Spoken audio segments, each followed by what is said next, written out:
Hello and welcome back to the Redwood Violin Project, where I'm making a violin completely out of materials from Sonoma County, California. I found all the wood for the parts of the violin, and now what I need is the glue to stick those parts together.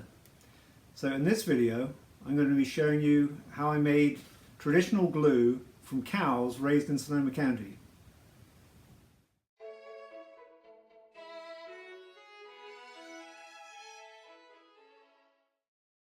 In violin making we use traditional glue made of animal proteins, and I can come from various sources like hooves, bones, hides, fish bones. I prefer, over the years I've come to prefer bone glue just for its working properties, and it comes in little granules that you soak in water until they dissolve, and then you heat it in a water bath, and at which point it becomes liquid and you can spread it. Bone glue is kind of difficult to make. It involves sulfuric acid, and it's kind of an industrial process.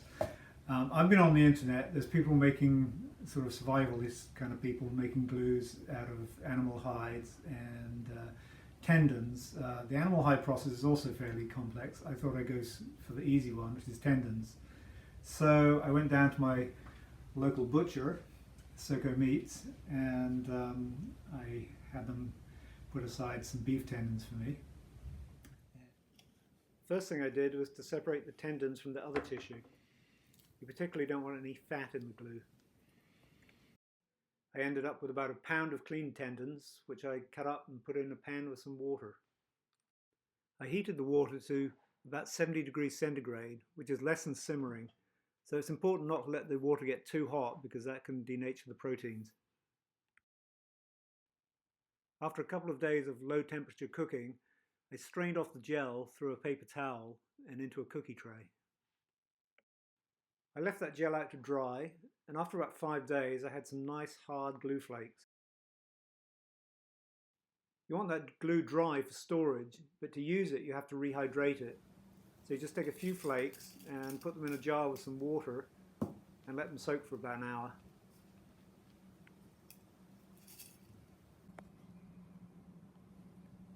Glue's rehydrated and ready to go in the water bath.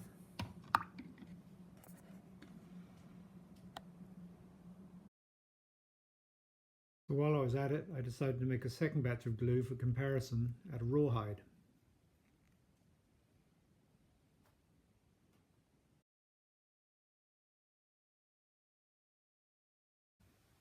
Now it's time to test the glues that I've been making. I've got a water bath here with samples of 3 of the glues. So the tendon glue, the hide glue, both of which I made, and the glue that I'm used to using, a bone glue, commercially made. And so yeah, they're in the water bath. They've just melted down the way that jello would melt when you warm it up. And what I'm going to do is I'm going to glue together pieces of tulip wood that I've prepared, and I've planed the edges so that they fit together with absolutely zero gap. And this is the way that we do a center joint on a violin, or on a violin top or a violin back. And I'm going to be doing a rub joint. First thing is the room is nice and warm because we don't want the glue gelling any quicker than it needs to. The next thing is that I've got my actual samples over there under a heat lamp, so the wood is warm, so that when the warm glue hits the wood it doesn't gel too quickly either. So I'm going to start with the bone glue, which is the one that I'm used to using.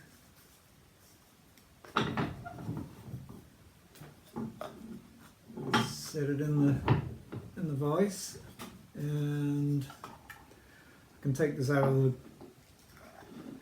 the water bath for a few moments.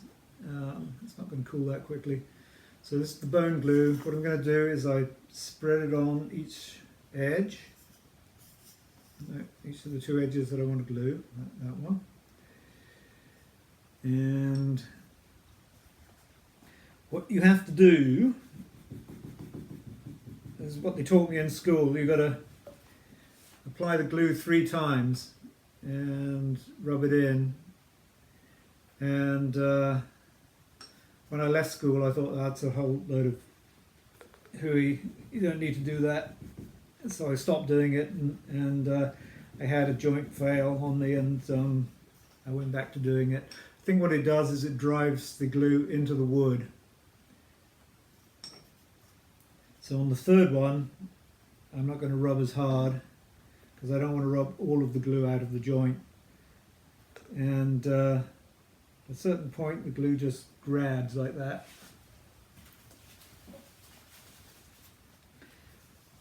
And that is ready to go. That's a rub joint. You don't need to clamp it. And as the glue dries and the moisture gets dried from the glue, it actually shrinks and it pulls that joint even tighter together. So there's my first sample.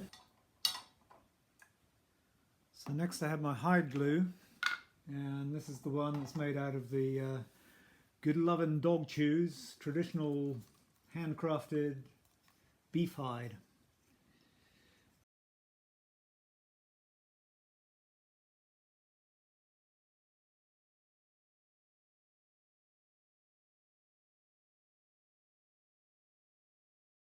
And finally, the star of the show, the tendon glue from organically Sonoma raised cattle.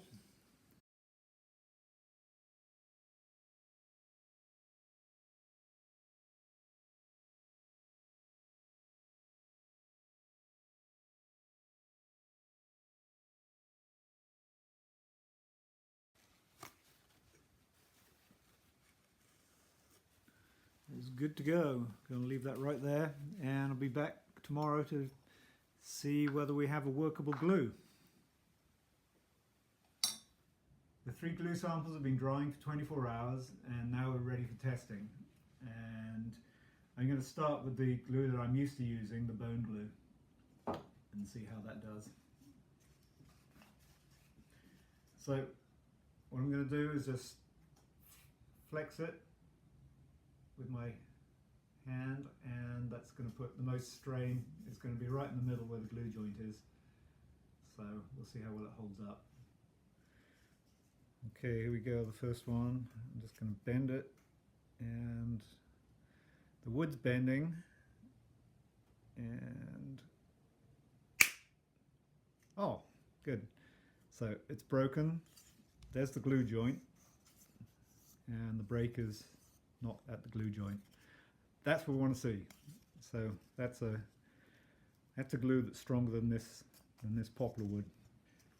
So sample 2, we've got the hide glue. Here we go. A little flex in the wood there, and it's a tougher piece of wood. Yay! Again, it broke, not on the glue.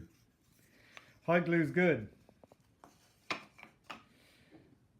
And now the grand finale, the tendon glue made from our locally raised organic cows.